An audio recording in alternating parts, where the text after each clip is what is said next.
Ew, gotta get rid of this old Backstreet Boys t-shirt. Tell me why. Because it stinks, boys. Tell me why. I've washed it so many times, but the odor won't come out. Tell me why. No, you tell me why I can't get rid of this odor. Have you tried Downy Rinse and Refresh? It doesn't just cover up odors, it helps remove them. Wow, it worked, guys. Yeah.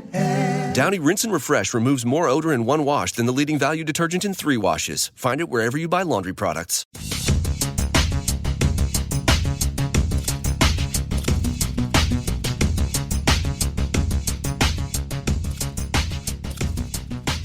Welcome to Spotcast. Stardate 90414.81. Mitra's log. My name is Tim Mitra. I am in Toronto, Ontario, and I'm joined once again by Jonathan Kuline in Mr. Mississauga, Ontario. Hello there. And we also have Hyman Lopez Jr. on the line in Seattle, Washington, Ontario. How's it going? All right, gotta throw him for a loop. Works Yeah, every people time. are going to be like, what? What? Seattle, Washington, Ontario now? Yeah. Well, Seattle or Oregon or Washington State is joining Canada next month. Pretty sure. You know, as a little aside, there is some discussion about like, hey, there's this little part of the U.S. that is cut off because they have no land access back to the United States because the border is shut down between the United States and Canada. And so there's only a 2-hour ferry. And you're like, I wonder if they should sell it to Canada, which I think I saw in the Toronto Star, if I'm not mistaken. Isn't that's part of an island or something like that, right? And yeah, because I know, I don't think or it's maybe a peninsula or whatever you call that, where it's like a little dollop of land that's left over, and the line, the 49th parallel or whatever it is, divides it right in half, right? Yeah, I don't know the history, and this might have to be a future fact. I don't see why it was so important to maintain this little slice of land. It was like, oh, this parallel. I was like, yeah, but what about like all of Victoria? That's this weird, but if I remember correctly, that goes around that. But if I remember correctly, it's actually like there's a street where the border runs down the street, and you can park on the U.S. side or the Canadian side, and it's sort of an honor system. You sort of check in when you go to the Longos or you go to the Walmart. You have to sort of check in, and you can go buy your gas on the U.S. side. It's like it's a very loose interpretation of a border, right? But I wonder, like, is it closed now because of COVID, right? That's the thing that was said. They're like, hey, they're kind of in a bad spot because they can't get normal stuff, and everything's having to shuttle through a 2-hour ferry back to the mainland. So, but you can drive into Canada, like it's like they're connected by road. I mean, in ordinary times, yes. My understanding is the border is shut down with Canada, and they cannot go in. See, that would suck, eh? Can you imagine? Yeah. Well, wow, it's so crazy. Like you can see across the street, but you can't walk across the street. Wow. Yeah, I don't know if y'all are interested in a Louisiana Purchase type thing where you want to buy some stuff from us. Yeah, we can't afford your land. Sorry. All right. Well, we have some fact checks from last week, and this is John. Speaking of time zones. First we're going to talk about what are we going to talk about in tonight's episode. We got to do that. Oh, do we? Oh, this week we're talking about Discovery season 3, episode 2, right? Even though it says episode 12 here. Yes. Oh, that's right. Sorry, this is our season 3, episode 12. Yes. Far from Logic. Our season 3, episode 12. We're talking about Star Trek Discovery season 3, episode 2. Right. Far from home. Yeah. Part 2, right? No, wait. Is this part 2? No, strangely not. Wait, last week was that You Are the Hope part 1 or something. That Hope Is You. That part Hope 1. Is You. Yes. But That Hope Is You part 2 has not been episode 2. We'll talk about that when we get forward. I think they're going to bounce this around. I have a feeling we're going to have some flashbacks and stuff. Mm-hmm. All right. Okay. Yeah. Well, I don't know. Yeah, we'll talk about the end of the show when we get to the wrap up.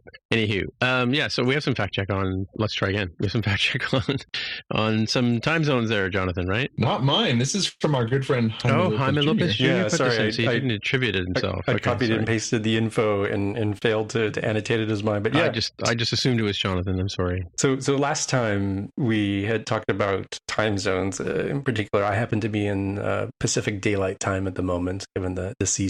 So Seattle, at the time at which I did this, it was 9:16 p.m. We're in GMT. How do you say that? -7? Is that how it's read? I've never actually. I don't know. Yeah, heard it stated out loud. Or UTC, right? UTC. I went to like Google and just said, hey, current time sort of thing, in places, and we had talked about it on the show. GMT, you're -7 because you're -7 behind GMT, right? Like GMT. That's what I figured. Yeah. And we're -5, right, John? Yes, okay. -5. Yep. I had wondered figured, okay, well, I know that there are other American states that are further west than the West Coast, so or the Pacific Daylight Time. I was like, what about Alaska? And then we said, what about Hawaii? And they truly do exist. So Alaska Daylight Time, GMT -8. So if you did the math, that was 8:16 p.m. at the time I took this. And Hawaiian Aleutian Standard Time is GMT -10, so it was 6:16 p.m. When those folks were so there. They don't observe daylight savings time in Hawaii? I'm uncertain. It seems like maybe they don't, unless they have a different schedule for it, given that they're, so far away from sort of the normal place that the rest of the United States is.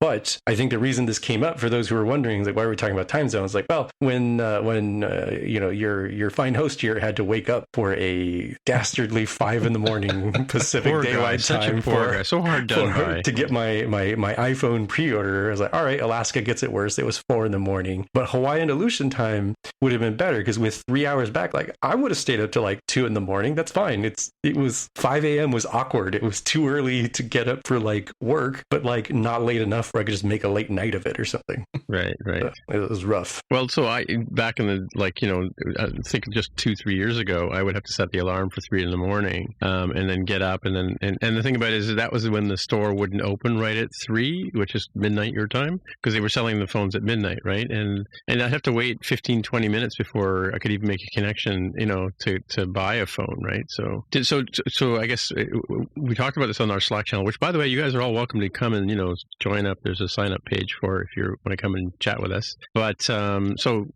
did you get a phone? Did you get the hot fries you were waiting for, or the fresh fries? Yeah, I'm in the first delivery, and should be getting that delivery actually tomorrow, as of this recording on Friday. My device is taking a weird path from China into Alaska, apparently, which is where it went through customs, and then it flew all the way over to it was either Kentucky or Tennessee, and then is going to fly its way back across the country, back on the diagonal to come back to Seattle. To Tennessee, that's interesting. Yeah, because it was Tennessee or Kentucky. I need to take a look at the UPS delivery thing, but I was like, why would you go all the way there? At least go to like Dallas or something that's a little less, not on the complete opposite kitty corner part of the country. But isn't it like a centralized spot in the States where all UPS deliveries go, like all FedEx deliveries go to one spot in the U.S.? Yeah, and I thought that was Kentucky. I'll double check. I think FedEx. I think FedEx is one place, and then I would think UPS and DHL all have their own. Yeah, isn't it Nashville or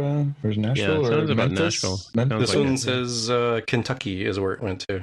So, because I've watched many deliveries over the years, when I used to resell Macs and stuff like that, or even buy phones and stuff like that. And for us, they start from Shenzhen, China. They go to Alaska. They go down into the States. They come back up into Winnipeg. And then they come over to Toronto. But I've watched them zigzag and throughout go from China to U.S.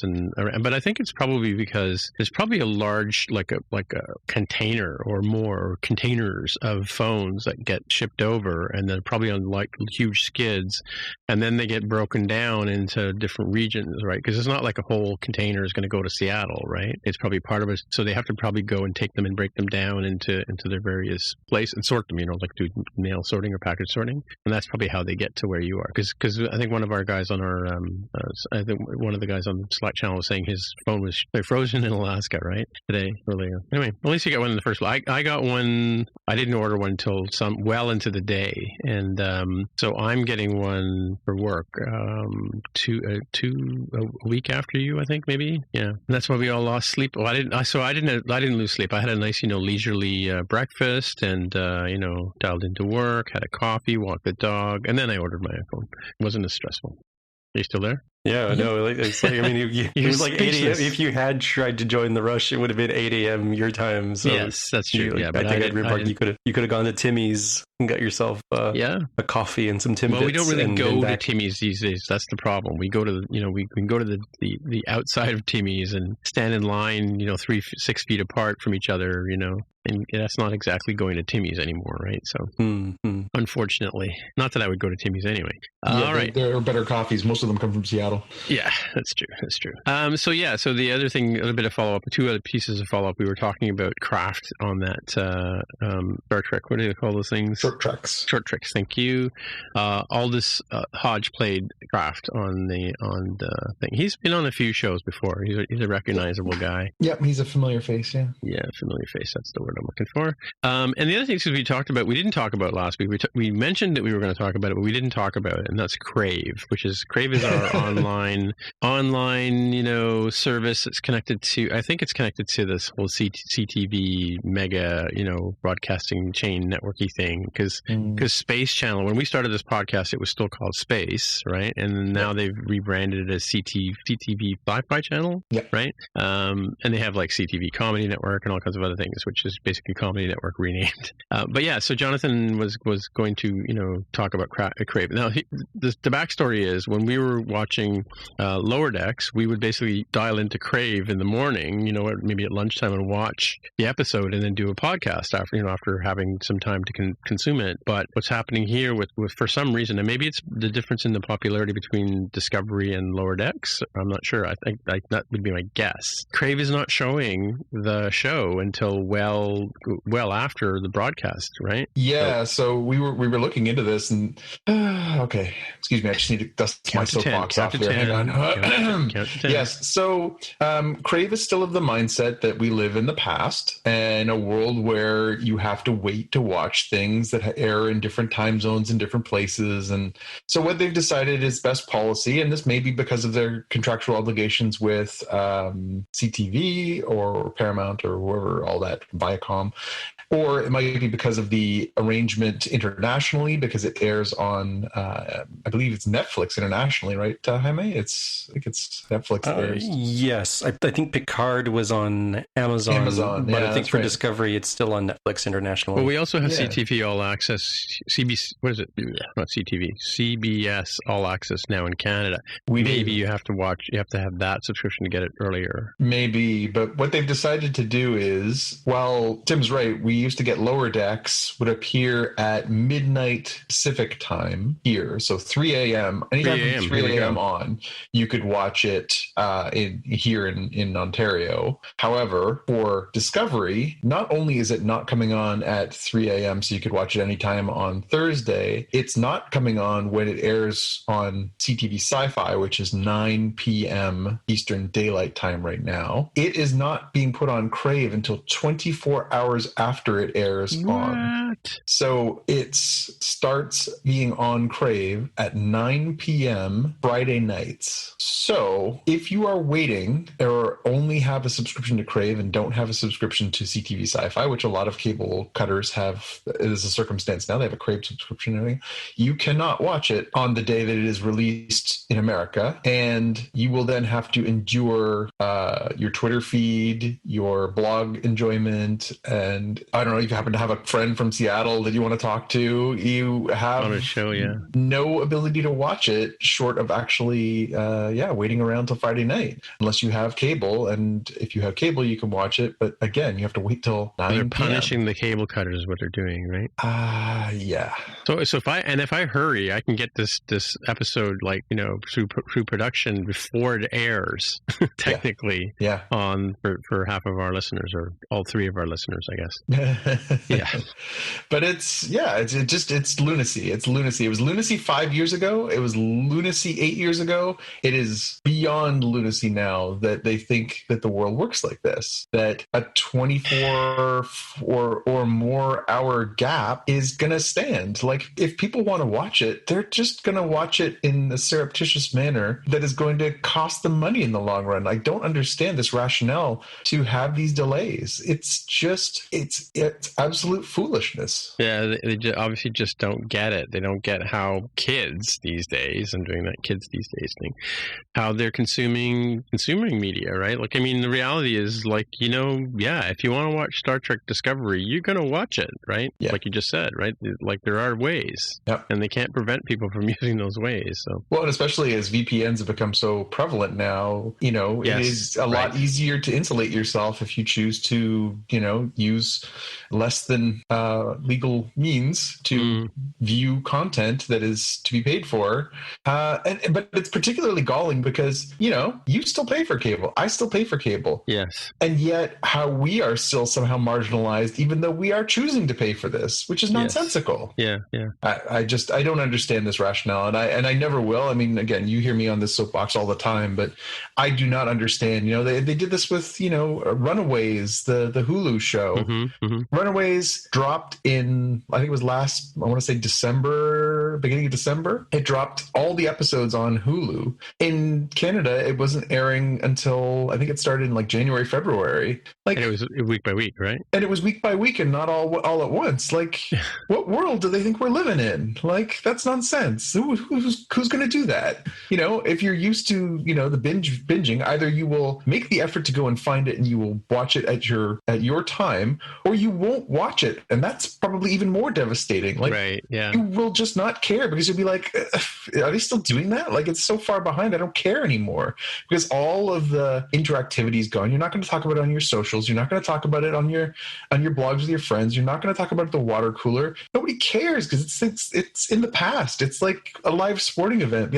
Oh man, I caught this great Leaf game. It was on in December. Like, who cares? Yeah, well, crazy. All right. Now the Kraken games, those you'll be talking about for months. Don't worry, there will be a theme of people not understanding how modern media works. It'll be in one of the stories here in the headlines. Nice. All right. Well, let's. Speaking of which, let's get to the headlines now. I think Jonathan's got the first one up. Hey, look, it happens to be about Star Trek. There it is. So, pretty easy one, and I won't waste too much time on it. Just to say that Star Trek Discovery got an official season 4 renewal. I think that was a no-brainer. I don't think we all thought it was going anywhere, so it's kind of a formality. Well, I like the headline, to the surprise of absolutely no one. Yes, to the surprise of no one. That was the great headline on IO9 was, to the surprise of absolutely no one, Star Trek Discovery renewed for season 4. I mean, did you guys have any thoughts at all that it wouldn't get renewed? Like, it never occurred to me that I'm they would. still devastated over what they did to Enterprise. I mean, I enjoyed that show until they got into the Xindi War, and which had to reflect the Gulf War, I guess. Yeah.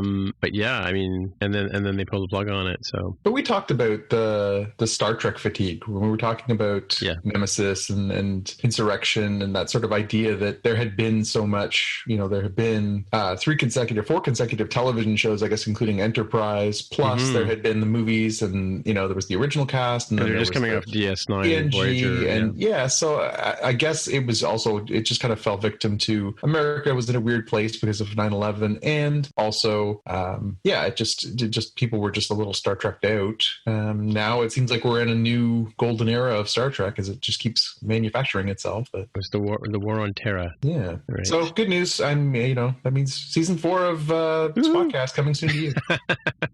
Or will it be? Technically, I was looking at that. So yeah, can we have a sidebar? So we did 2 seasons of Discovery without breaking down into seasons ourselves, right? Mm-hmm. So we did something like 50 or 60 episodes, and then we came back and we did a one-off for one of the Avenger movies, not the last one, the one before. Was it Endgame was the last one? I think I lose track. Yeah, I think you're right. Or the Glove of Doom or something. And then or the Snapping. That was Infinity War. Yes.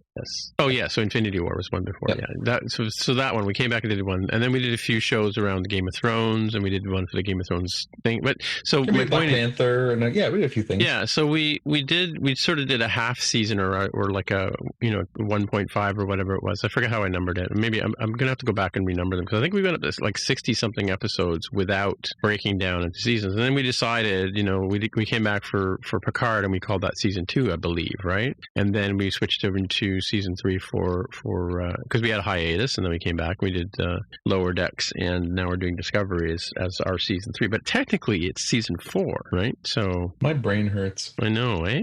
Whose idea was this? I don't know. Well, I don't know how we got to season 3, but here we are. We're in season 3. It's sort of, I guess it's our third kick at it after like a big hiatus. I think that's it, because we had taken a bit of a hiatus after Picard, right? We took we were forced to because there was no Star Trek for us to talk about. And there was no movies for us to talk about in the interim either. It's true. Mm-hmm. Speaking of which, I've been watching the first movie again now that I own it. I'm not sure if I guess this must be a 4K copy, but it looks really good. Mm-hmm. Other than it still is the first movie. I've forgotten. It does actually. It kind of sort of stands up. It's much better than Star Trek V. But Star Trek V had its own moments too, though.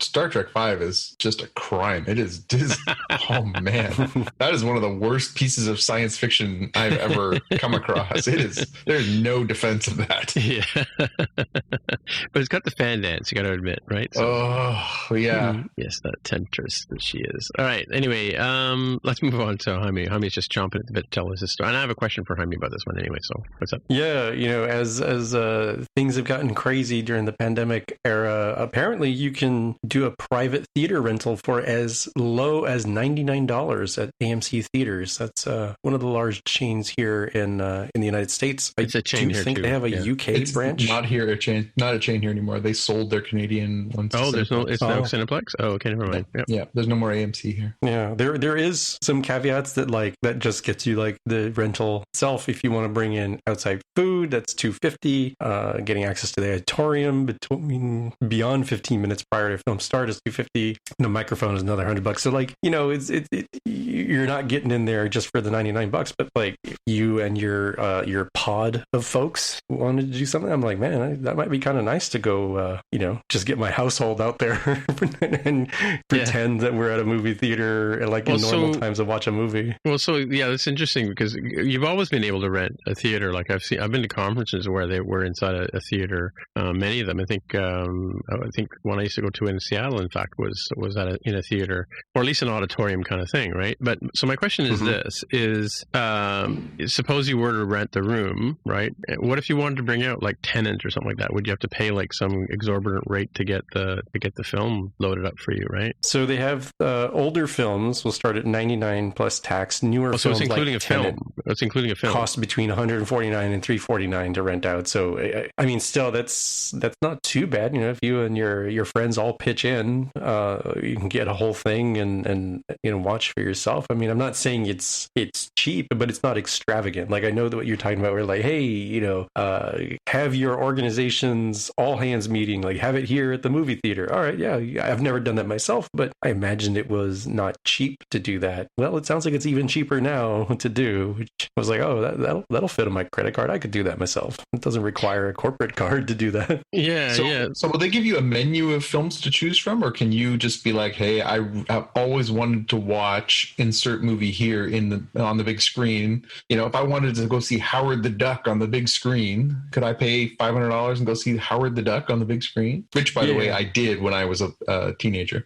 Yeah, I don't know if this is like really? No, I would have paid $500. I'm a big fan, but I did go see it in the theater when I was I think 13. I get the impression from the link that they have, the rentals contact form, that it's a limited set, but I don't know if you could do like a BYO bring your own DVD or film, or can I bring the VHS of the unedited version of Star Wars and play it on the screen just to spite George Lucas? I have a DVD of that actually. Nice. Well, there you go. Let's chip in. I think we got a little mission here now. Yeah, I don't know if you could just walk in, and have like, hey, I need the projector person to set this up. I also have a DVD of Deep Throat. Should we get a showing of that one going? Yeah. You walk up to the projector and be like, I need you to get this lined up, and then I need you to leave and not come back for 2 hours as we watch this film.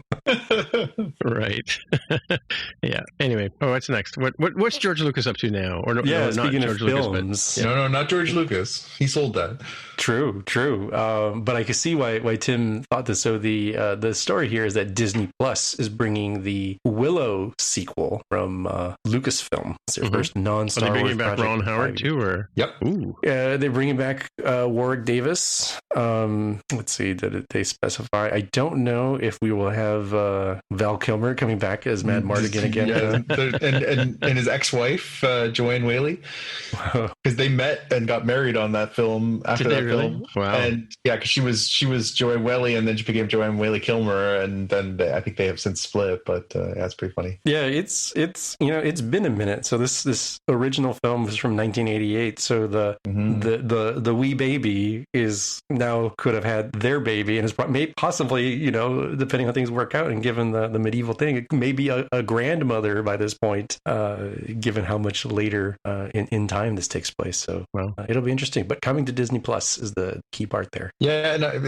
it'll be interesting to see what they do. So they're was a trilogy sequel to Willow, and it was done in the form of books, and they were co-written by George Lucas and Chris Claremont, who was one of the most iconic comic book writers of the 1980s and 90s, wrote the X-Men. All of the stories that have been turned into movies, Chris Claremont wrote those. Oh, okay. And so they wrote a series of books, Shadow Moon, Shadow Dawn, and I can't remember what the third one was called, which I will have for next week's fact check. And they were about the baby grown up and living her life and sort of her story. I will be curious to see if that is the path that they follow. Because obviously, Lucasfilm has departed from George Lucas's previous works. Now, knowing what we know about the last 3 Star Wars movies, those are not what he had intended. I'm sure he would have done something more about taxation or trade routes or something.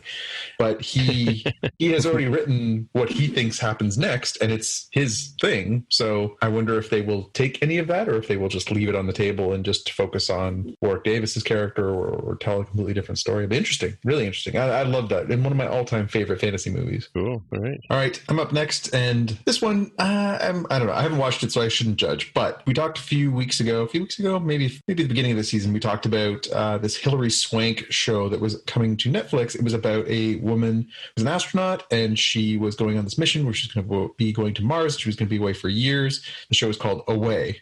Well, Netflix has told the show to go away, and they have canceled it after just 1 season. So, really?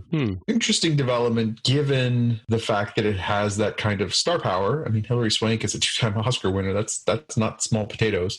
But, we know that with their algorithms, they can obviously do a lot of tracking. They can figure out who's watching it and how much and sort of where it meets that line of profitability. And I guess they determined after if it's only been out for maybe a couple months. Well, I'll tell you, as a space nut myself, right? I've looked at it a number of times and thought, maybe next time, right? So I wonder, and because I have watched the trailer, right? And I get the story and whatever, like, from what you can get from a trailer, really, like judging a book by its cover, as it were. Yeah. But I'm like, meh, now I'm thinking, if it goes away, maybe I'll watch it, and then maybe I won't. I don't know. Interstellar without so much of the head trip? Yeah, I guess that's the thing, right? It's like, like how many movies about going to Mars have I seen? Like I've probably seen like 10 of them. Yeah. And some of them, like there's like a grizzly monster they discover and goes around killing everybody. And sometimes they say, "Get your ass to Mars." Yeah. Oh, that one. Yes, exactly. I hadn't included that one, but yeah, thanks for reminding me. Yeah, the only thing that really got me about this one was Hilary Swank. She's a fantastic actress, and I think she could hold up a series. And I must admit, I have not watched much with her over the past few years. Just some of the projects she's been interested in aren't what I'm interested in. So having her do a sci-fi show was like, oh, maybe I'll dip into that one. But again, am I going to watch however many episodes it is now and then be like, oh? So yeah, they just pulled the plug for it on me. I'm not in a hurry to watch it now. So reminds me, I got something to add to my thing. Who's next? Jaime, you're up. Yeah, this one we have the first like realsy trailer for a new Disney movie that is slated to come out in theaters, and we'll talk about that. Called Raya and the Last Dragon. So this is CG animated film coming out of Disney's camp, which I always feel like it's sort of weird to describe it like it's Disney but non-Pixar, if that makes sense. And it's currently slated to hit theaters in March, and it is notable because we have here, I believe, the first Southeast Asian Disney princess that we'll be dealing with as Raya. You can watch the trailer with having the show notes for those of you transporting it home, is looking to become one of the like the familial generational guardians of this dragon egg. It seems like some sort of heirloom or magic thing of some sort, and it's apparently going to be a dragon involved, as they tease there. So I'm excited about this one because it looks like a cool concept. It looks like a lot of fun in the form of like Moana or Brave, if you think about those sorts of films. And it's also notable for having the Southeast Asian, so notably like non-Japanese, non-Chinese that has happened in the past. So I do know that people are excited about this from that angle. It's also a little rough for some folks because it's like mushing all of Southeast Asia together, and there's a lot like in Malaysia and Indonesia has an insane amount of diversity just for those areas. But yeah, I look at it as a first step towards better representation in films, and it looks like it's going to have beautiful art, so it looks worth checking out. Right. Cool. How much have they said where specifically she's from, or is it just sort of broad? I got the impression it was kind of broad. It looks like Raya is a name or a term that is applicable in both Malaysia and Indonesia. So maybe they tried to sort of thread the needle there of like not make it too much of one versus the other. But yeah, we'll see how things go. It, again, looks like a fun one. Cross your fingers that it's actually going to hit theaters in March of 2021. That's just the world we live in now. Yeah, I look forward to seeing it on Disney Plus. Right. Yeah. So this next one, we're going to talk about the Quibi streaming service that's shutting down after less than a year. And I'm going to put on my best John Oliver voice that if you're listening and wondering what the heck is Quibi, that's kind of the problem, isn't it? Nobody knows what the heck Quibi was. If I remind you, there was a Super Bowl commercial about Quibi, the basic concept being that people would pay for a monthly service. I think it was like $5.99 or maybe $4.99 a month for short form, like 5 to 10 minute episode content of higher quality content. So not quite like TikTok videos, kind of more like if you took a Netflix, series and said, well, instead of dividing it up into 1 hour shows or even half hour, or like we talked about with Lower Decks, like a traditional 22-minute episode, what if it was a 5-10 minute episode? Would people want to go and pay for this? Well, it turns out no. and if you believe the founders, like, the reason is because, well, it was meant to be used, like when you had time waiting in line at the grocery store or at the bus, or maybe you were buying tickets for a movie theater and you could watch an episode. Like, so obviously it's COVID, it's a pandemic, and really no, because I look back and think, wait a minute, I don't even know what shows they had. What was their marquee show? Right. Yeah. And they didn't have it, and they made other weird mistakes, like going so heavy into mobile first that they went mobile only and didn't have apps for like the Roku or the Apple TV, the Amazon Fire TV until like a week or two ago, which is around the time they started talking about selling the company and now are shutting it down. And they also failed, going back to your earlier statements about like, how do people not understand what the world is like today? In their mobile apps, they prevented people from taking screenshots and short videos that you would normally share in social media. Be like, holy smokes, check out this cool film that I just watched, or oh, check out this funny, screenshot that I took. It's like they just looked at it as, yeah, exactly.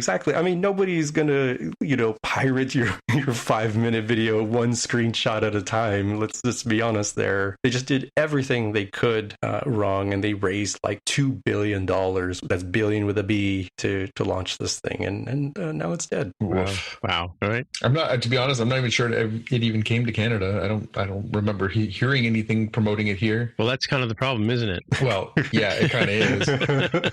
No, but I remember I listened to a few podcasts that are focused on media and how things are working and it's based in the United States, and they were talking about it and just not in glowing terms. Right. But I never heard anything up here about it at all, which makes me think it probably never even came. Right. Something that's back from the dead though is the Animaniacs, who have their official trailer for their return to Hulu.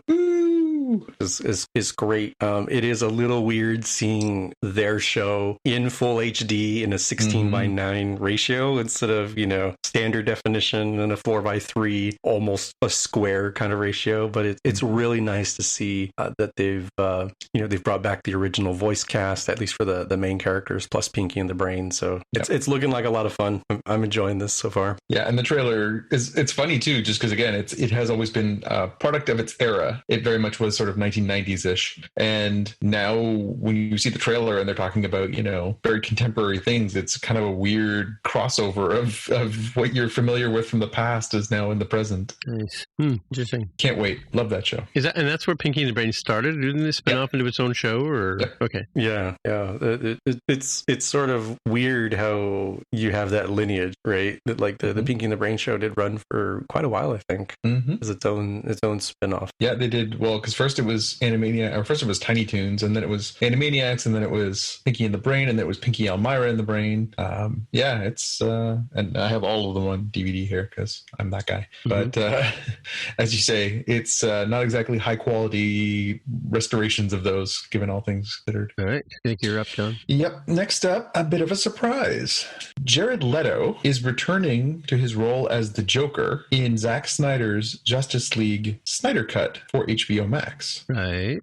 He wasn't in the film initially. He had played the Joker in Suicide Squad, and that is his only portrayal of the Joker. And he has since been sort of superseded as the Joker by Joaquin Phoenix, who of course won the Oscar this year for Best Actor as the Joker with the Joker film. So very kind of surprising that he sort of is coming back and playing this part for this what is now essentially a television movie. Kind of a strange twist that I don't think I saw them doing. I heard that they're bringing back some of the cast to do reshoots. They're going to do a whole thing. They're going to tie it into some of the other movies and stuff like that. But that's a strange one that he would choose to come back, given that they sort of had moved on from him. So you're saying, you said like a TV movie, so you mean because it's not going to go into theaters because of the current situations? Or no, it was always intended to be a very high profile new addition to HBO Max. They had this is basically, they had done the Justice League movie. Snyder had done part of it. Then he quote unquote left the project. He went on to I said he had family issues and everything else. Basically, he was forced out, and it was finished by Joss Whedon. And they apparently did some reshoots, and they wrote out different storylines and stuff like that. And so then there had been this clamoring because Justice League turned out to be not very well received. Hey, what would Snyder's film have looked like? And so there was always this, where's the Snyder Cut? Where's the Snyder Cut? So HBO, which now has this great product, said, hey, why don't we sink some money into getting Snyder, getting the actors back together, and turning this thing into this, event film. So they're going to do it, I think, what did they say, Jaime? Is it like an hour a week for 4 weeks or something like that? Or 2 hours over 2 nights or something? Yeah, it's more like a limited series than it is a movie anymore at that point, from the way they describe, especially given the way they describe distributing it. But yeah, it says here it's a 4-episode event series next year. So I guess they're going to break up the movie from being a 4-hour movie into 4 1-hour episodes. But yeah, so interesting that they're doing this in the first place. Interesting that they're bringing back the actors to do different parts, to tell the story differently. And now interesting that they're bringing in, you could make the argument that Jared Leto isn't, I don't know if he's an A-list star, but he's pretty close if he's not. I mean, this is a guy who's, had a pretty prodigious career in Hollywood. I'm interesting that he would A, want to do it, and B, that they are going to revive his version of this character, which is sort of in the past now. Next up, Jack Nicholson will be back playing the Joker. Yeah, I was a little confused because I thought, all right, the Snyder Cut, all right, so they're going to take existing film and then, maybe, all right, well, here's something where we had an animatic. Let's go ahead and actually spend the money to create the full CGI, and maybe a few reshoots of like, hey, it would be nice to make this make sense if we actually had that particular sub scene done. This feels more like, let's just redo like 75% of it. We're adding in characters who weren't even in the original movie. It seems less like a cut and more like a remake, because like imagine, like we keep joking about a new Blade Runner cut, but it's never like, hey, guess what, Harrison Ford is signed up to shoot some new scenes for the yet another cut, right? Yeah. And I just noticed at the bottom of the story, there's also a headline saying that Ghostbusters Afterlife, that had been delayed this summer because of COVID, it had initially been delayed till spring. They were going to put it out in March. Now it's coming out in June. So there's a little PS bit of news too. So more movies shifting around. Again, it doesn't sound like you're going to really need to go to the movie theater until next summer at the earliest. And even then, we'll see. Right. The next one I've got up here is that just came out of Blog TO, I think just a few days ago, actually, that Discovery, no surprise of anybody, is returning to filming in Toronto in next month, which is kind of interesting because I know that I have some friends who have a relative actually who works in the industry, and they're doing the whole safe practicing thing, and he gets tested practically every day and that kind of stuff. And but they're coming back to Toronto. They actually filmed just south of where I live. There's like a whole bunch of large, what do you call those? Sound stages. Sound stages. Yeah, thank you. Yeah. Where they film this stuff, and so they're coming back next month in November to start filming again. So, which is good. Which I kind of wondered, like, we're going to talk about the episode in a few minutes, but it's almost like that episode could have been done in COVID sets because there wasn't a whole lot of, mind you, there was some walking around and outside kind of stuff, but a lot of it was sort of in small, almost like acts, if you will, today, right? But it's good to see they're coming back. Yeah, you have to wonder if they're going to do much. I don't know how much they do outside of those sound stages. Obviously, the sound stages have the bridge and the engineering department, all the stuff that's all the crew quarters and stuff that they shoot repeatedly. I wonder what they do outside of that here in the GTA and how much they will do. I mean, this season we've already seen some pretty spectacular vistas for the first couple episodes, all of which are Iceland, clearly.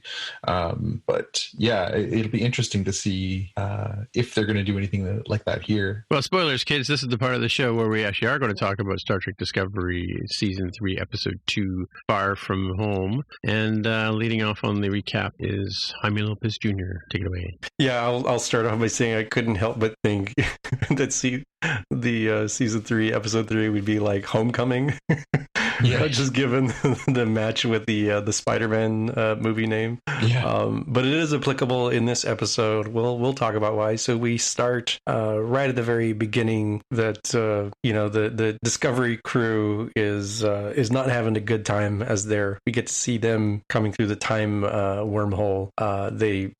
They straight up look like they're dead or at least passed out. The Discovery is coming out flying hot from that time wormhole, and they're just getting rocked by rocks, debris that is in their path, and eventually they start coming to. Saru helping to rouse people, taking his place in command, and they try to figure out, well, what are we gonna do? Coming in too fast, like, all right, maybe we can use a thermal roll to let the shields take some of the brunt work and maybe slow them down a bit and see if they can hit something, like an iceberg that's right ahead.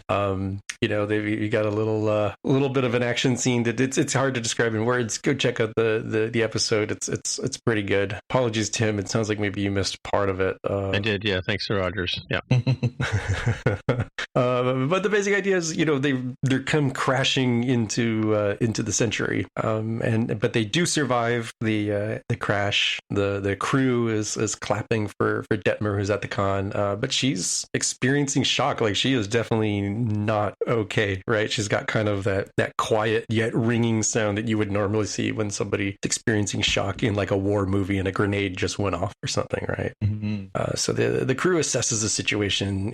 Power systems, comms, just everything is shot to heck, and so they get to it. They're like, right, we got to get stuff back up and running, and Saru's got a plan of like, all right, everybody, you're gonna have to pair up until we figure out what's going on, let everybody else know what's going on that you run across, and go survey the damage. And while he's doing that, Tilly is explaining that, hey, there are person-made structures on the planet, and it looks like there could be some life here. So that's kind of their first hint that their mission to prevent control from destroying all life. It looks like they've been successful. We saw the other sort of part of that when Michael Burnham was like full of all of the emotion when she realized that there was life, so far here in the future. This is around the time that Georgiou walks in with some Leland on her shoes, some gross stuff. She's like, yeah, somebody had to make sure he was dead. I wasn't just going to be. So yeah, I need a recap on that because I got the reference, but I couldn't remember the reference.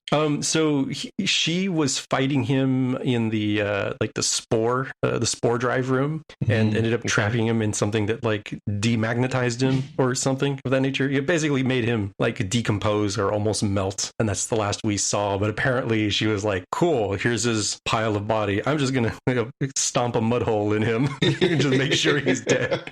Basically the thing that I would do in like any horror movie, like, oh, Jason has fallen down. It's like, I'm just gonna stab him in the head a few times and then, burn him. I'm not just gonna walk away and just assume everything's gone to plan. Giorgio, she doesn't play like that. Yeah, It was pretty nasty. She had all over her boots and then all over the front of her uniform too. Ugh. Yeah. And she immediately comes in, like, understands what's going on with the situation. She's like, we got to get comms going and get somebody out there. We got to figure out what's going on with Michael. And Saru's like, whoa, slow your roll. I understand your concern, but we've already got a plan here. We've got a way that we're going to go about this organized. And basically says, they still don't know that she's the emperor either at this point, right?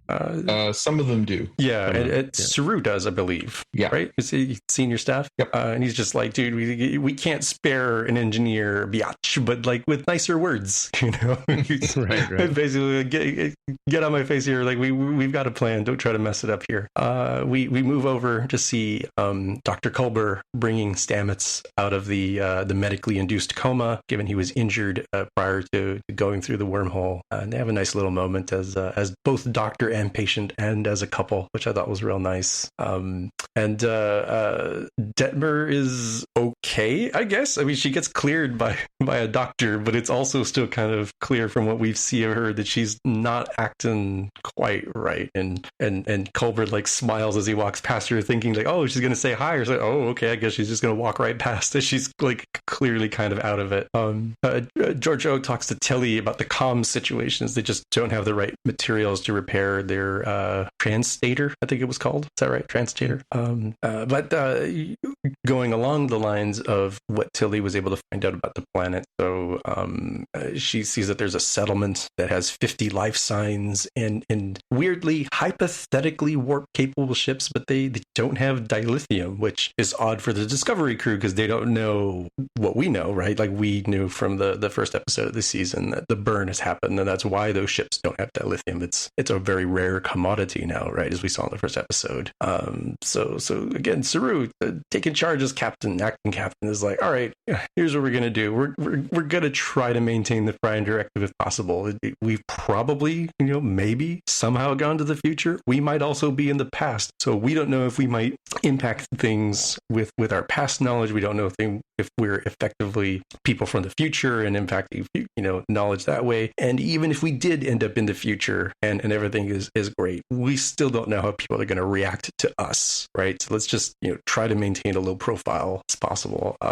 Giorgio just comes in throwing everyone under the bus, completely unhappy with his situation, very clearly bristling at not having the authority here. But again, Saru's just like, look, Tilly and I are going to go do some reconnaissance, figure out what's going on. Nan, which was the crewman from the Enterprise, the one who had the little weird breathing apparatus, she's going to lead the EPS repairs for the power systems. And Giorgio is supposed to focus on getting comms back up and running because they're not going to be able to talk to anyone at all, including Michael Burnham, if they don't get the comms figured out. So I've thrown in a sidebar here. While I was watching the show, I took a break and dialed in Memory Alpha to find out. So we've heard they reference fixing. In fact, they said both of them. They said we have to fix the EPS conduits and the EPS relays, and we hear that term a lot. In fact, what was his name? Rutherford. What was the name of the Rochester? What was the guy in the lower decks? You had it right, Rutherford. Samantha Rutherford. Yeah. So he said he was singing a song about rotating the EPS conduits or whatever.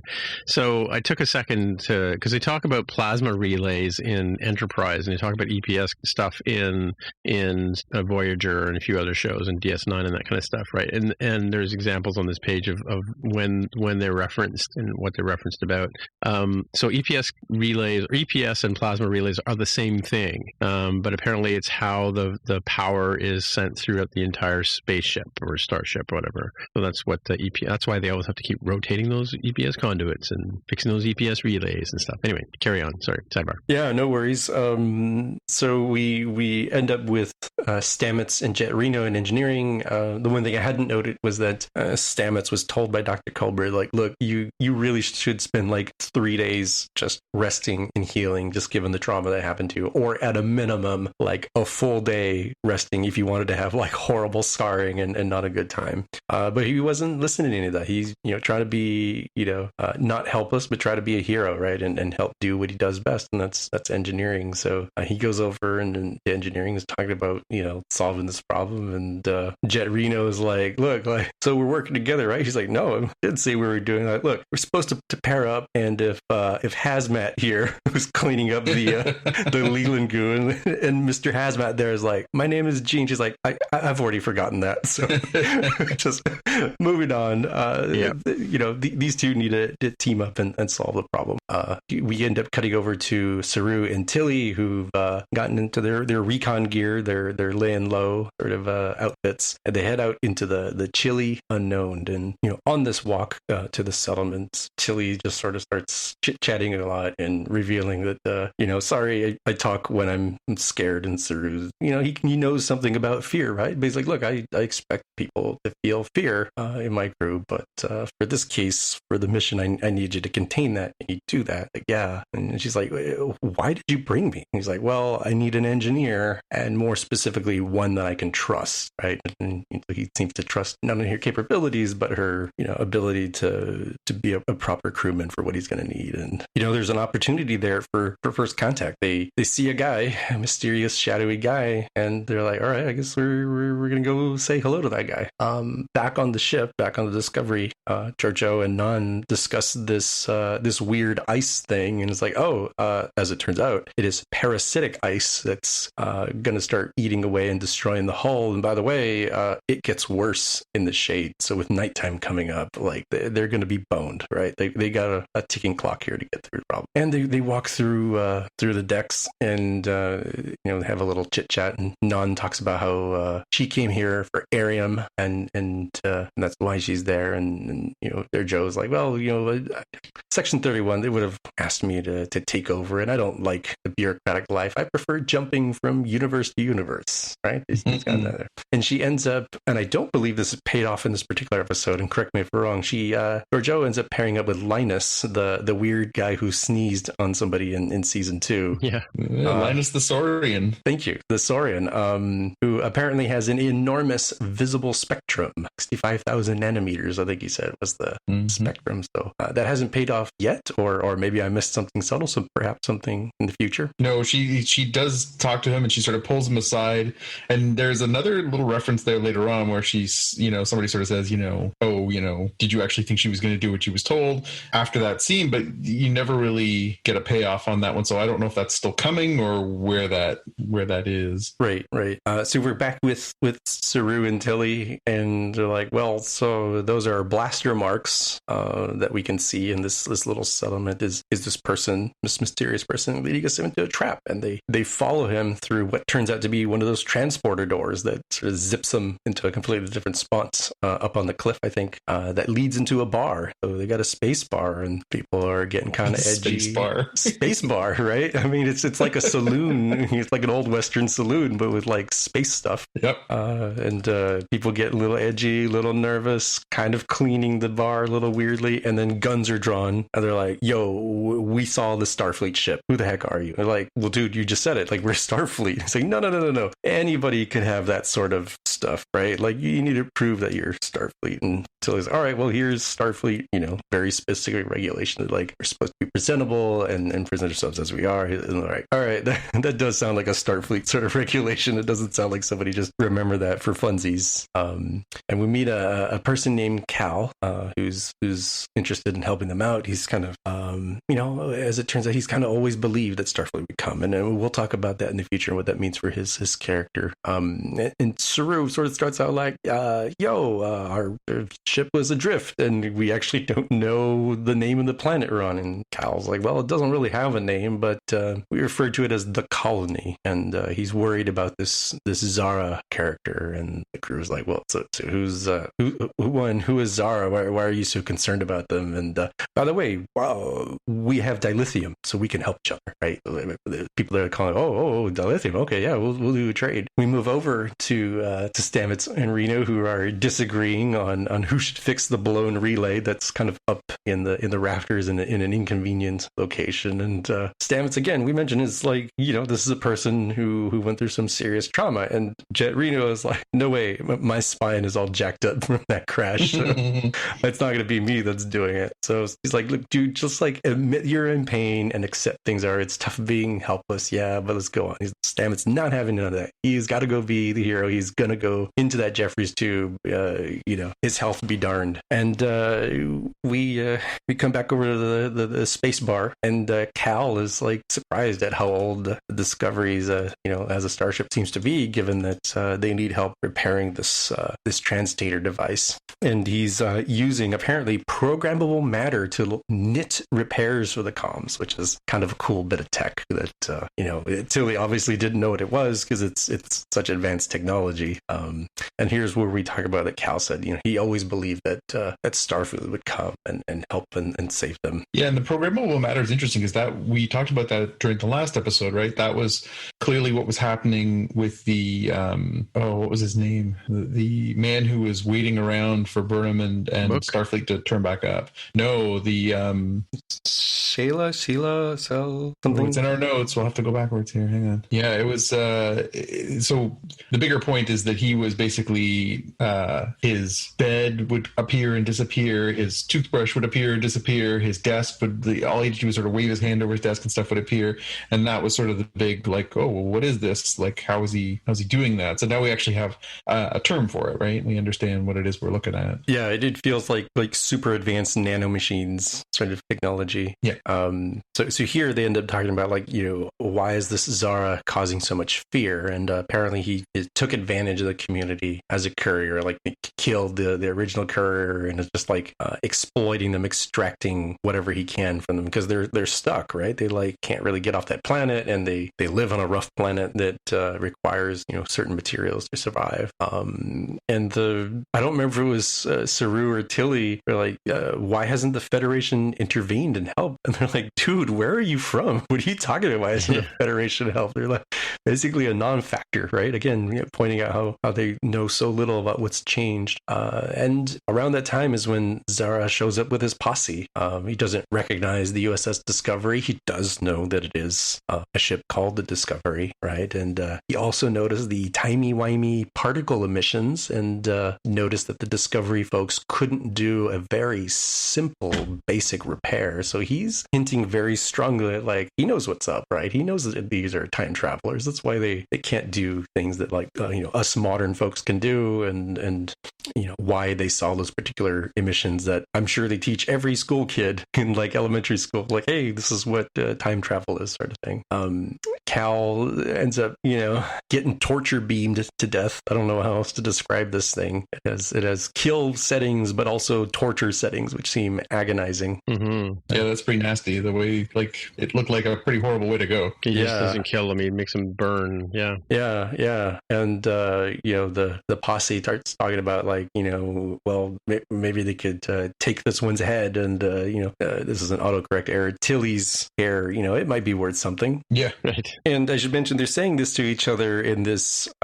untranslated language. Like, we see the subtitles we're watching at home. But Saru's like, could you keep it to the common dialect so everybody knows what's going on? And Zoro's like, any Vidrash captain worth their salt. Which Vidrash was their term for Federation that had been, like a corrupted term at that point. Any Vidrash captain would, worth their salt would know this pigeon language. So you must be new. What's going on with that? And he knows that the Discovery has to get off the ground before the parasitic ice crushes the hull. So there's some problems problems here in this whole setup for them. And he's like, all right, tell you what, here's what we're going to do.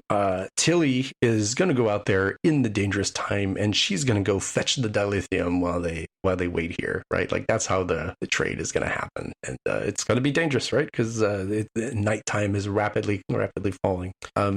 We switch over to Jet Reno, and Stamets fixing the ship, and how things are going on over there, and he's crawling through the Jeffries tube like very painfully so, while Reno has one of her little drones sort of flying in front of him so she can keep an eye on what's going on while she's on her chair with her broken back, or at least strained back. And we go back to the space bar where the posse has found Georgiou, and they throw her into the bar, right? And so she's joined the fray, and she starts talking some smack. They've got her guns on her, and she's like, yo, you stupid idiots. She's talking to the posse here. You're the ones who are gonna die. And he's, why? Do you know why you're gonna die? Because your competitors also noticed the big ship falling out of the sky and are on their way. That's why your leader here is so worried about getting a move on real fast, right?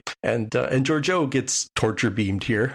She doesn't die. It seems like it's more on the torture than the kill setting here. But she and Saru have a little, wink, wink, nudge, nudge sort of moment. And Saru, tells Tilly very quietly, hey, you're going to need to go hide behind the bar there. And then he and Georgiou proceed to go kick some ass and take some names there. And they've beaten up the posse, or killed some of them, depending on who we're talking about. And Georgiou's like, all right, cool, I'm going to go shoot this dude. And Saru's like, whoa, that's not who we are, right? You're going to have to stand down, right? And whoops, daylight is gone. So we got problems here, because things are going to get worse for the Discovery crew. And speaking of the Discovery, it's we're seeing the exterior, and it's getting pretty icy with that parasitic ice. And Stamets is just suffering. Like, he's clearly starting to bleed out from that injury that he had. He's just in all sorts of pain. And Reno calls over Dr. Culver. He's like, yo, I'm going to need you to help him finish this task. Like, you and I are going to have to really encourage him to do what he needs to do here. And I didn't write it down here, but I think he does. We'll come back to that later. Yeah, he basically he's going through, and he has to she's walking him through, pull this thing out, push this thing back in. As soon as she does, it's like somebody flips on a light switch. It actually fixes the ship. Yeah. And then that's when she says, "Good job, Bobcat." And Culber says, "Bobcat?" And she says, "I don't know. I'm on drugs." Right. A lot of drugs here. Yeah. So we're back in the bar. There's still the tense standoff over what to do with Zara, and Tilly goes and Western style knocks him out with some beer bottles. And Georgiou is like, all right, hands over her gun. Is like, all right, we're not going to kill this dude right now. And but a little interesting tension there. Like, she's pushing Saru for the whole episode, and she has the gun drawn on his face at one point, and is just trying to get a gauge on, is he going to blink? Is he weaker than he sees? He's food where she comes from. Well, that's right. Yeah, like, Sarushi. She doesn't have a lot of respect for him as is, nor his species, clearly, having eaten some of them. But she is, through the whole episode, but particularly in that moment, she's waiting for him to blink and just cave to her being this sort of very dominant and aggressive person. And he doesn't. It's great. It's a really cool moment for Saru. He's like, no, this is who we are. We are not backing down, and I'll take that gun from you if I have to. Right.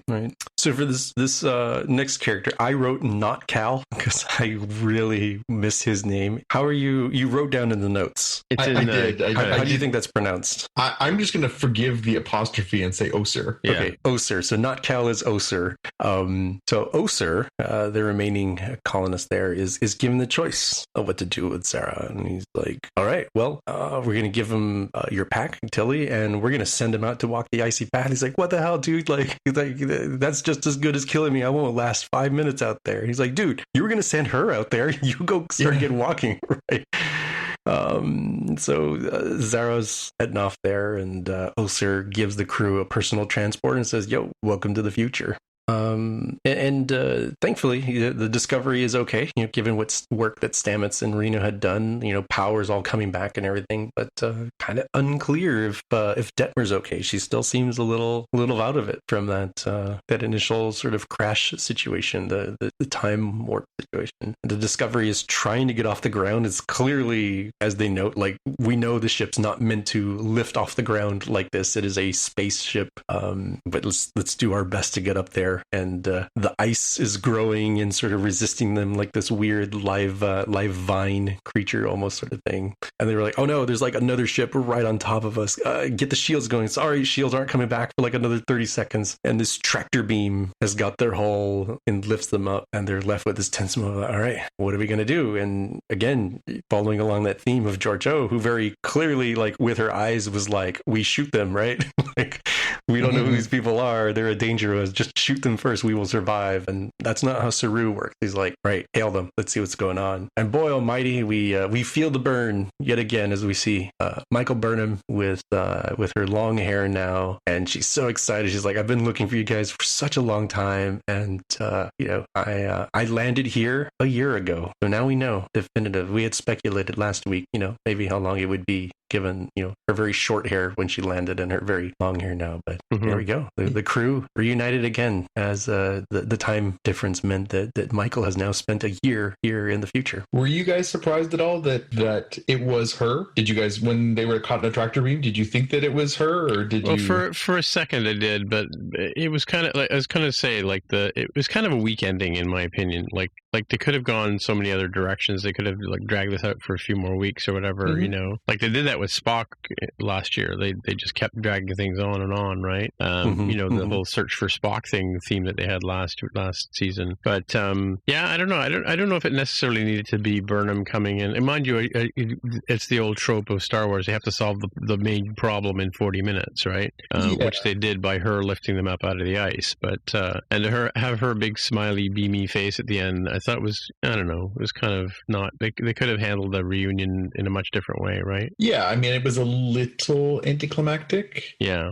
Given how quickly, as you say, how quickly it happened, and also that, you could have had her appear in a much more dramatic, she's the one that walks into the bar, you know what I mean? Like, It could have been something a little more dramatic. I guess we're supposed to assume that we thought that the parasitic ice was going to kill them. Like, that didn't seem like it was a real thing. So, yeah, you're right. It was a little bit predictable, but still, I mean, I guess it's good to get them back together in pretty short order. When you do have a tight season with only 14 episodes, you can't spend too much time keeping the star of the show away from the rest of the supporting actors. That's true. Yeah, she has to make an appearance, I guess, right? Yeah. Speaking of making appearances, I noticed that Sarah Middich had a walk-on role, like, Lieutenant Nilsson. She walks on and talks to Jet Reno for a second, and then she's gone. Yep. She was the one that played the augmented human in the first season, and then when she basically sacrificed herself, they brought the actress back in a new role. But but interesting, like, story here with Jack Weber playing the bad guy. He does that pretty well, and I think he was a husband in Medium as well. But he's been he's another of those actors who's around a lot of different things. And he's what's called that guy. Oh, I know that guy. Yeah, that guy. Yeah, him. Yeah, Jack Weber's been around for 25 years in like a lot of great parts, just doing little bits and pieces. As soon as he spoke, I was like, that guy looks familiar. And as soon as he spoke, I'm like, oh, it's Jake Weber.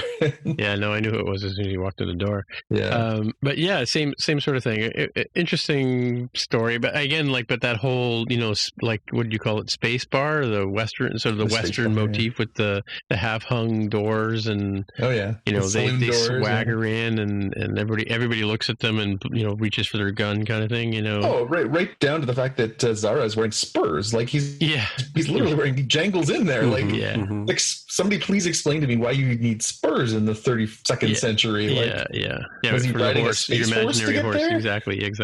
Yeah. Strange. I had to make a note that the whole first scene, from the opening, beginning straight through to the opening credits, is all Discovery crashing. But of course, miraculously, they didn't actually die; they crashed. And I just wrote down, "Oh, it's the Troy maneuver."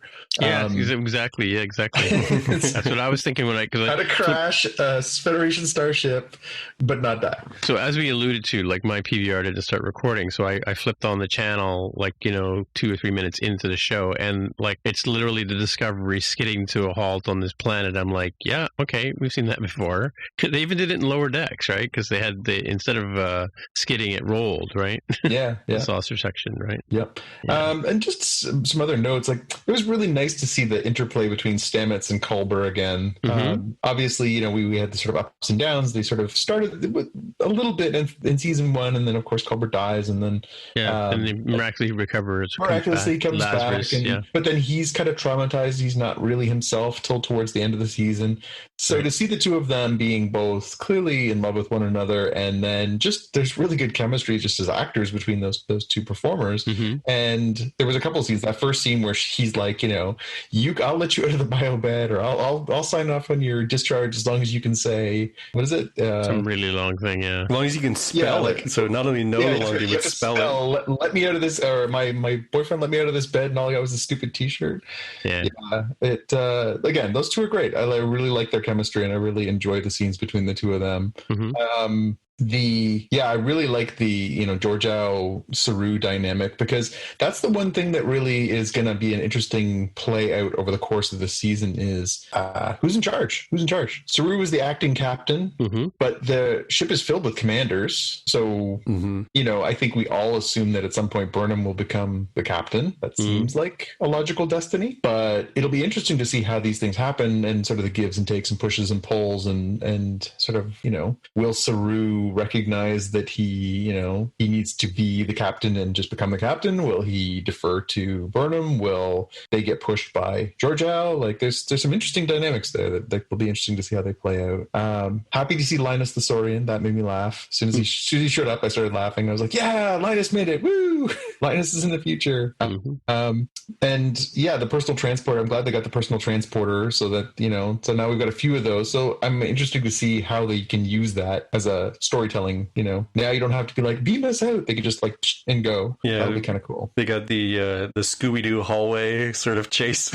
See? Yeah, as they're zipping back and forth and moving to these impossible places. Yeah, and Tilly, I love her so much. She's such a great actor. She's so funny. She's so charming, and she so grounds the show. To have her both sort of be a little shell shocked, but also sort of finding her courage and stuff like that again. And she's just a delight, and it was really nice to have her back in my life. I'm happy to have her. But yeah, I think it is surprising how quick we sort of got through these first 2 episodes, and how quick we were sort of back to a new status quo of okay, so now they're going to catch up with Burnham. She's got a year under her belt of this new existence, and what does that mean, and where does it go? It'll be interesting to see how they move this forward, because the goal isn't go back, right? Right. Well, they can't go back. I remember I said there was technology that they have. They've never explained how they got it, and it never existed in the other Star Treks. So and the whole idea is that Discovery is basically going to be like wiped from the history books. They wanted that, right? Like there's no history of where they went or why they went or anything else, and it was classified before that. Yes, exactly. So it's basically like we were here, but we're not, and we're gone, and nobody can ever talk about us again. So that way we can go through all the stories of Star Trek without somebody saying, "Remember the Discovery?" But yeah, it'll be interesting to see how the season plays out. Is the goal now figure out what the burn was, what's going on with the dilithium? Are they going to try and reunite the Federation? Are they going to try and connect with the Starfleet of lore? It'll be interesting to see how they play this forward. Right. Yeah, and I was pretty going along the things you're happy. I was pretty happy to see Saru kicking some butt here with those like spine things that he has now that he's not evolved. He's matured into more like an adult Kelpian, and I think there's a little bit of an arc here for his character when you look back at the different seasons. And granted, we've just started this season, but he's, you know, he was the fearful sort of wimpy character in season 1. Season 2, he goes through the whole maturation process, and actually we talked about how he was like the opposite, like he was on steroids and he's like chugging beers and smashing the cans on his forehead, sort of like rage monstering. And now it seems like he's gotten through that puberty mode where he's kind of evened out. He's like, you know, a more solid person who's, you know, standing up to somebody like Giorgio, who is very, you know, charismatic and intimidating and had a gun in his face. I'll kick your kneecaps. It's kind of like the scene where the two of them are standing facing each other and she's like coming up to his belly button kind of thing. I was thinking like, yeah. She's fearsome. But we didn't talk about the fact he uses his Kelpian defense mechanism at one point against Nick Weber, with fires those spikes. And as he's walking out of the bar, he's got the spikes still coming out of his forearms, right? Yeah. So Saru has gotten himself into this area where he is, you know, not wimpy, but also not roid raging. So it seems like he's a nice, even, solid, strong character now.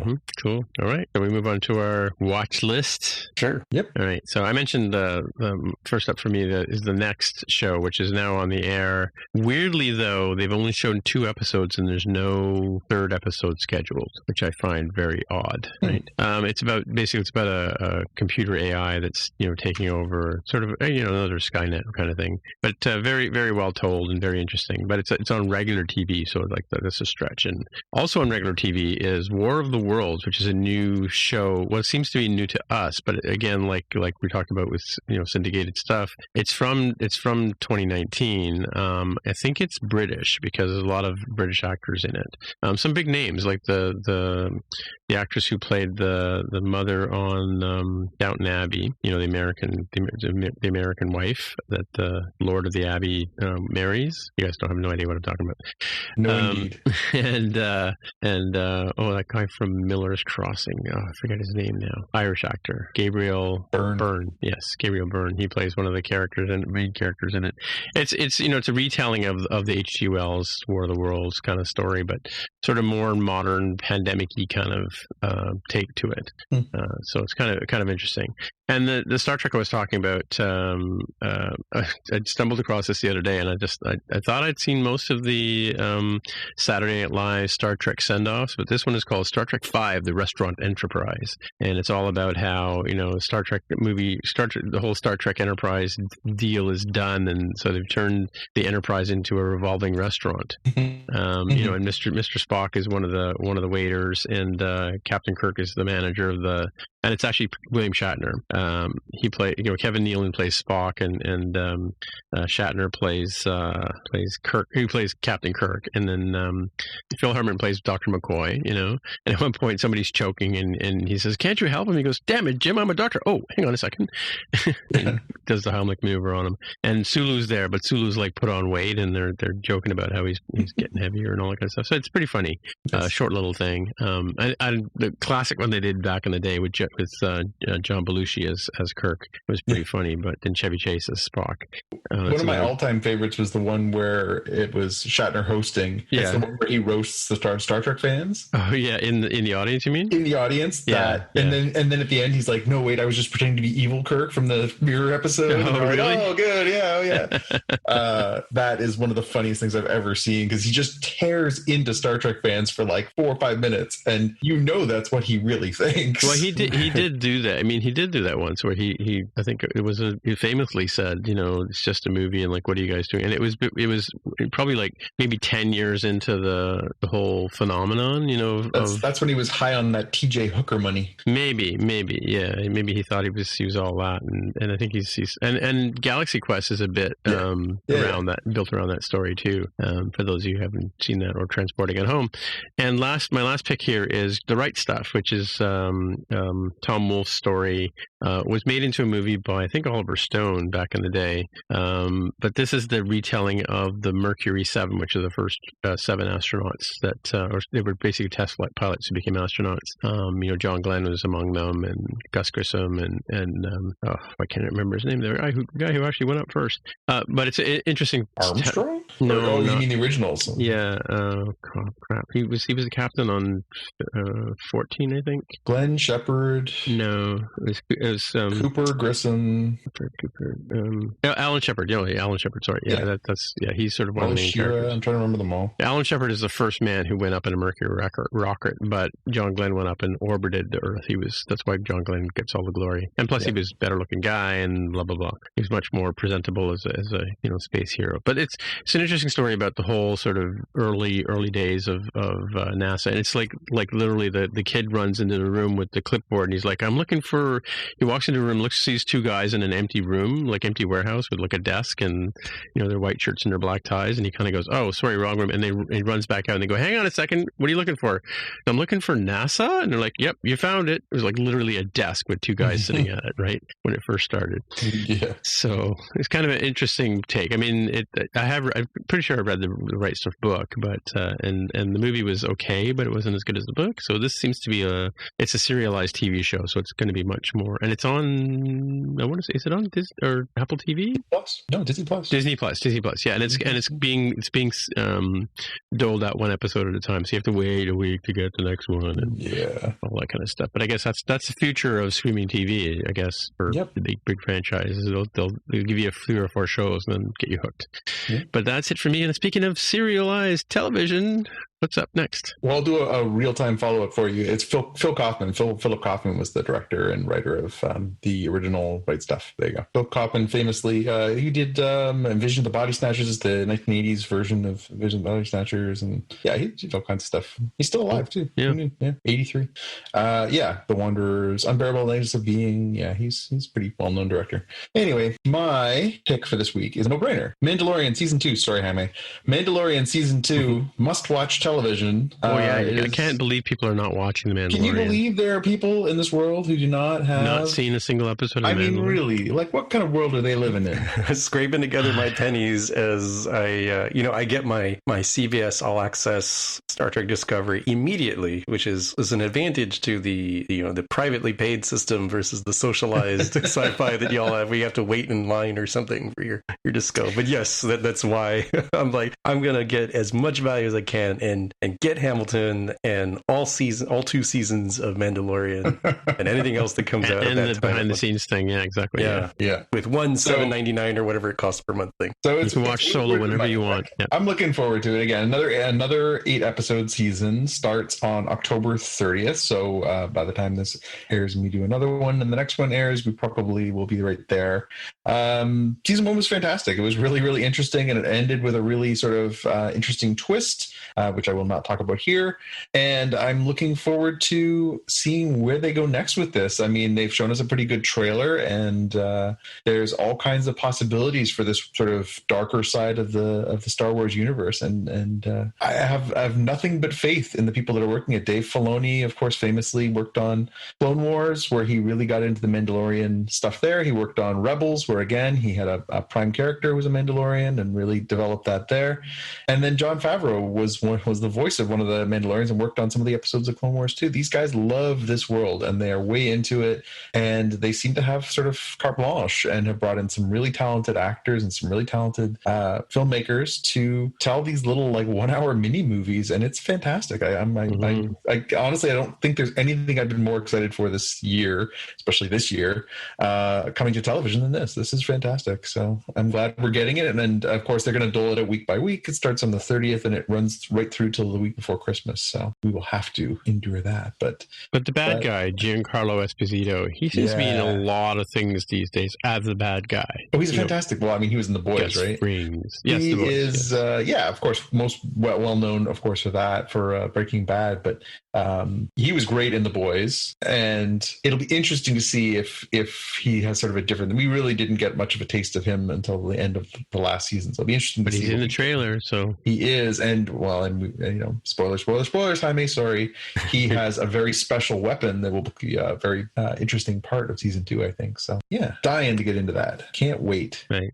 The other thing I've got on here is it's a little conversation starter. Tim, I sat and watched all all of Utopia last weekend, which I know you had recommended. Ooh. Now, having said that, It starts off well, right? it starts off really well. Yes. And you're like, this is really interesting, dark. I was Yeah. like, way darker than I was expecting when you were like, oh, it's about a comic book and stuff. And it gets really super dark Yep. over the first few episodes. And I was like, do I want to hang in with this? Really interesting performances. Some of it stretches the premise a little bit. Like, you know, the main character is a bit of a monster and she does some pretty horrible things. And then the monster does some pretty horrible things. And it's pretty dark. I don't know how I feel about it. I've been trying to process it since I watched it. I watched it over the course of 2 days, and I certainly I found enjoyed the ending really weak. It was a very weak ending. It very much like it was just designed for like, hey, come back for season 2.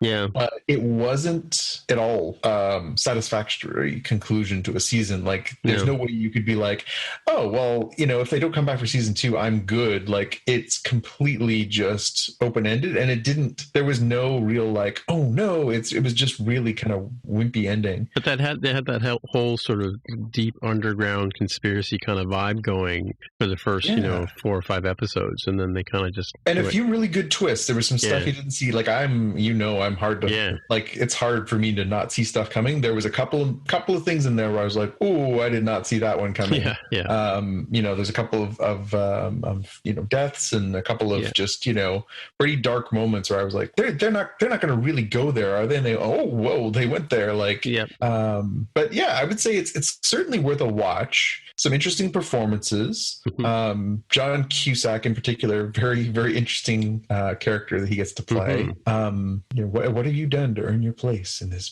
busy world? But yeah, I would say it's totally worth a watch. I think it will probably be interesting to see. I looked up to see if there is a guarantee for season 2. There hasn't been renewal or anything yet. And it's based on a series that was on BBC, and it got canceled too. So a lot of disappointed Utopia fans.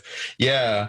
And I guess I should have known because the show was done by the same person who wrote Gone Girl, was the showrunner for this. And I was like, yeah, that story was really messed up too. So I guess it makes sense. Right. But yeah, I would say, give it a try. I would recommend it enough for that. Oh yeah. Gillian Flynn. That's what I was trying to think of her name. Gillian Flynn. But yeah, it's certainly worth a watch, especially because it's only 8 episodes. It's a pretty tight little series. But I will warn everybody, it goes to some very dark places. Like I thought it was more, when I thought like, oh, it's about a bunch of people who get together who are obsessed about a comic book and then they discover this big grand conspiracy.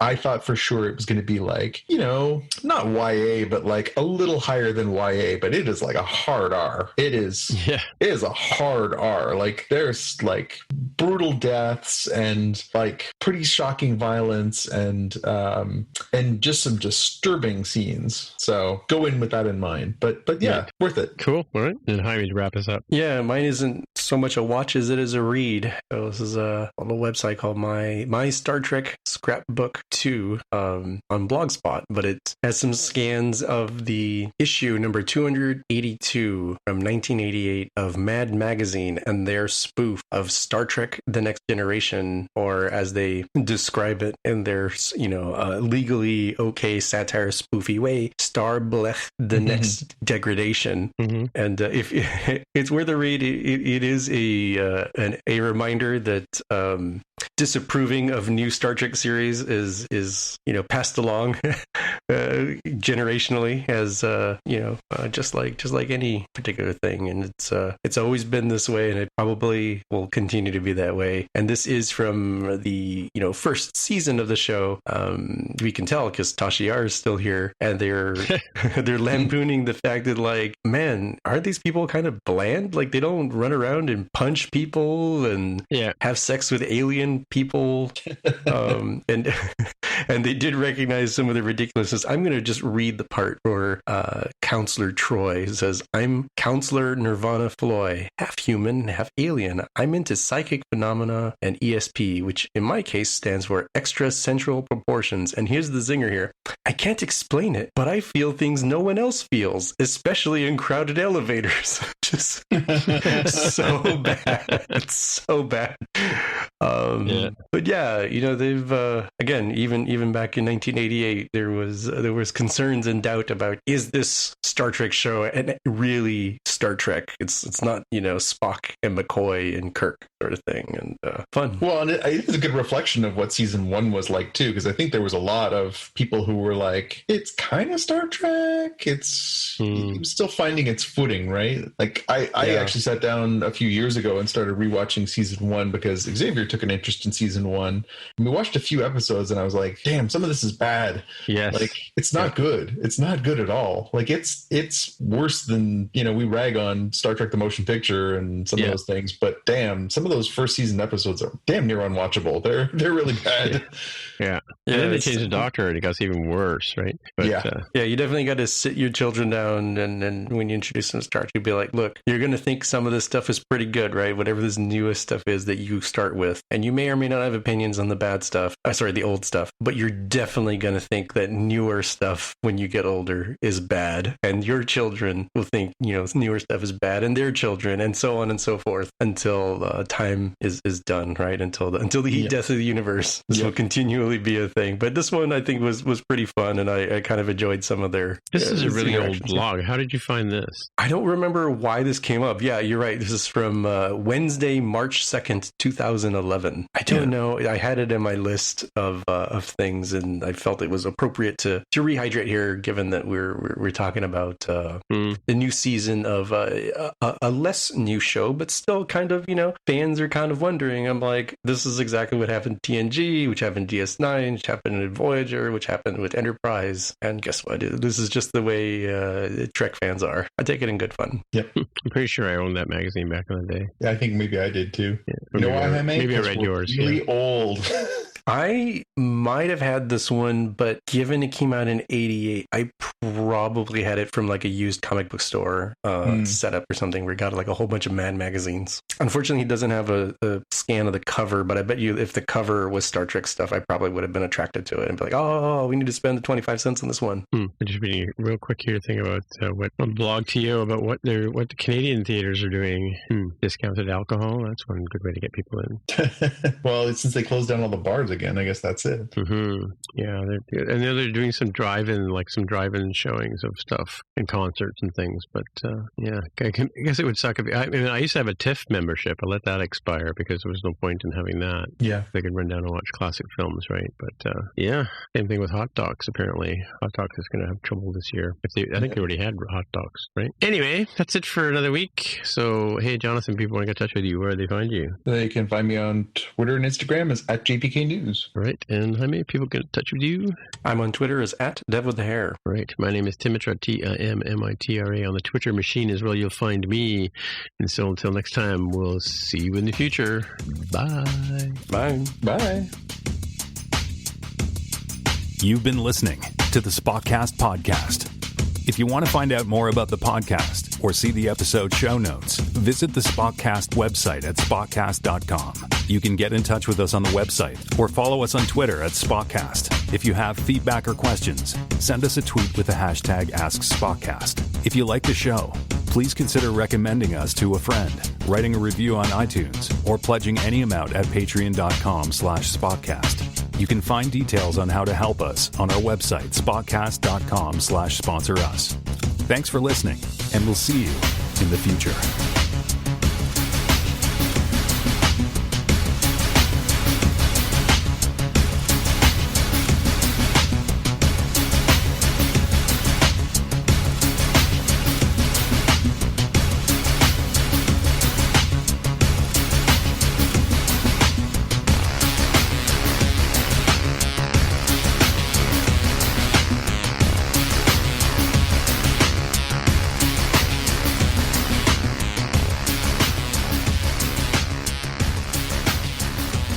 Yeah, So are they running long because they're putting commercials into an already hour-long show? maybe, I don't know. Like it said there was 4 minutes left after the big reveal at the end. There, it said there was 4 minutes left. So I thought, well, maybe there's an after show or something, and they just showed 2 minutes of commercials and then the credits, right? So I think it showed 50, closer to 50 than 59 minutes, I thought, but maybe I misread the counter. Are you still watching the commercialized version on CBS All Access, Jaime? Yep. So do you get commercials in yours? Yeah, although not consistently, which is strange. Do they put them at the right breaks?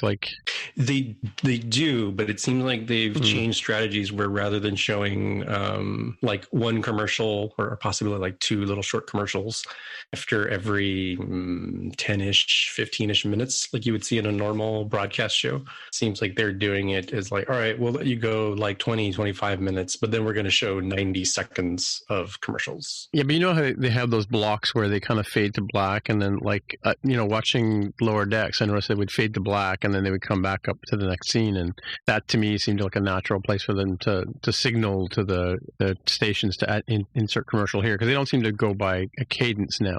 It went from the cold open to the titles right into the show when I was watching it, right?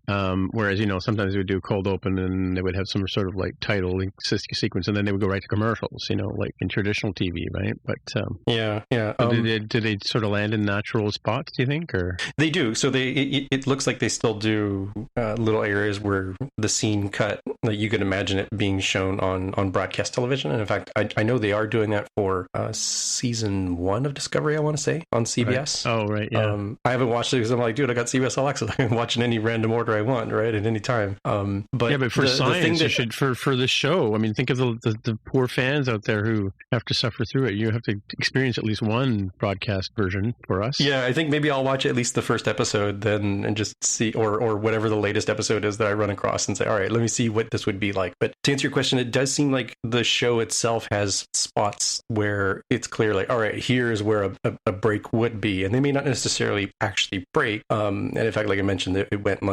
25 minutes, I think, before I saw a break. So I thought I had no commercials, because I actually did encounter no commercials on the first episode, I think. I was oh, well, hooray. Either they decided to not show commercials on this one, or something went horribly wrong with their ad serving mechanism. And either way, it didn't stutter at all for me. So it worked out fine. I just had time to, visit the little boys' room and didn't like that. So I'm sure the dog's going to show up because I haven't had a chance to let him out. Oh, well. It's a dog's life. It's a hard, He's getting to be a real senior citizen now. Eh? He's getting very, very sort of, it's time for dinner now. Why aren't you feeding me dinner? You're looking for the early bird specials now? Yeah. Well, he starts at 4:30 usually, but no. But he'll actually come to me last week when I was saying he was going to explode.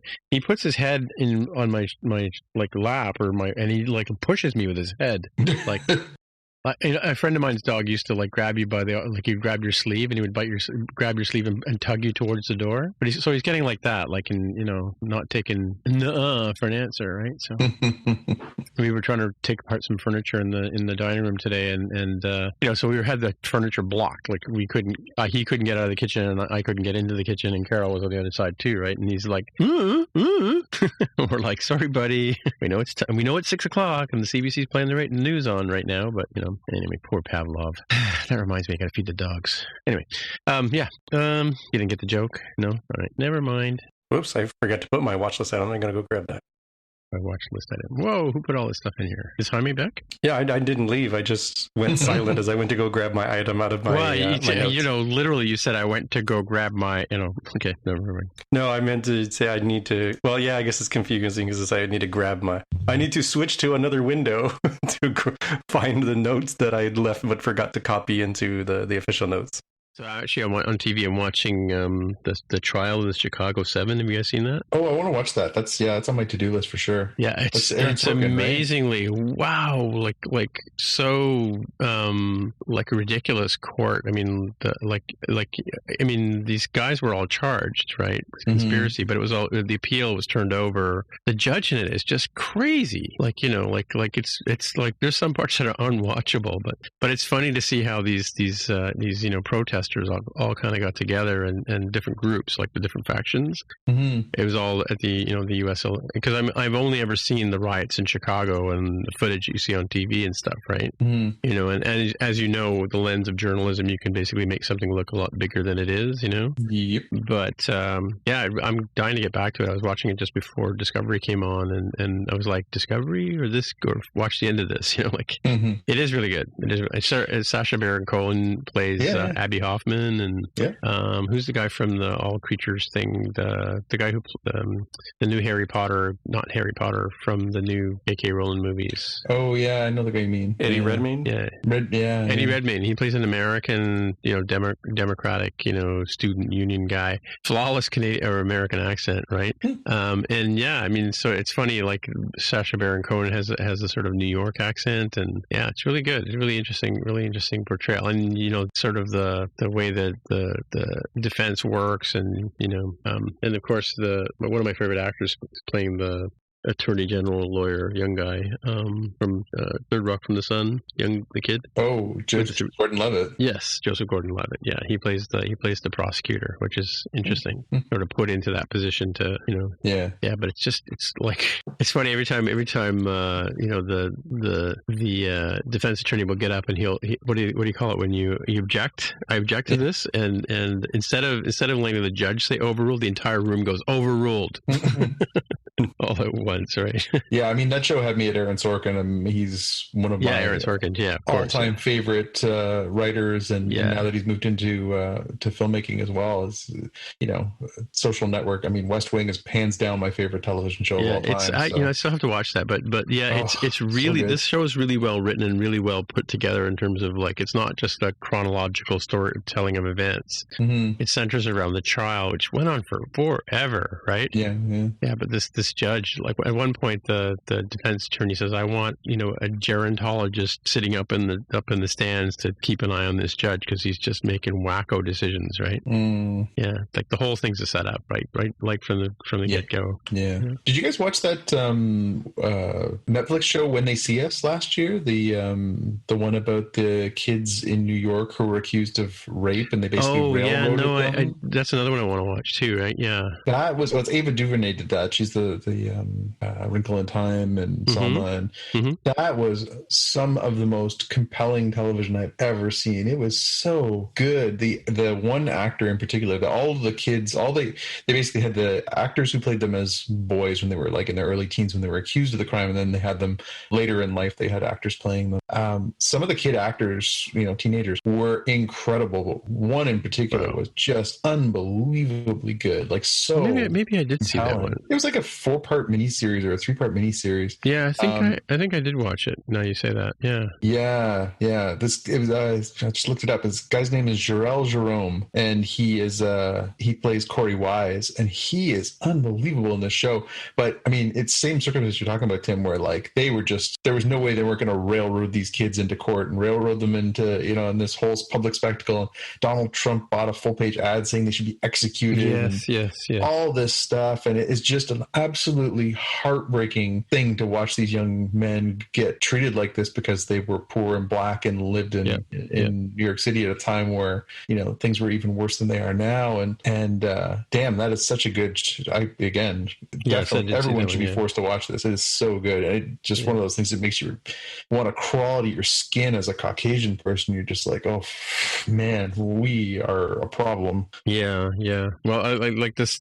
I mean, we all know hindsight, retrospect, and all that kind of stuff with Nixon and all that kind of stuff, and the corruption and things. And John Mitchell is the Attorney General of the U.S., and so you can just see where this is going in terms of the fact that get these people off the streets pretty much is the sort of message, right? By any means necessary, basically. So it's cool. Anyway, gotta wrap it up because I gotta get back to that show, and then I gotta do all kinds of other stuff. So I guess I'll talk to you guys later. Till next time. All right. See you guys. Later. Bye. Today, we discuss Miro. Today, I want to talk about the hellscape that is technical diagramming, right? Everybody's nodding their heads right now. And there is a potential solution that I want to share. There was one name that several people brought up. I did some digging, and it's kind of nuts how much this program Miro has for developers. I have to share this. It could potentially be a game changer for you. So my favorite part about Miro is that half the work is already done. Like right now, typically we spend hours starting diagrams from scratch, gathering information. You get buy-in from every team.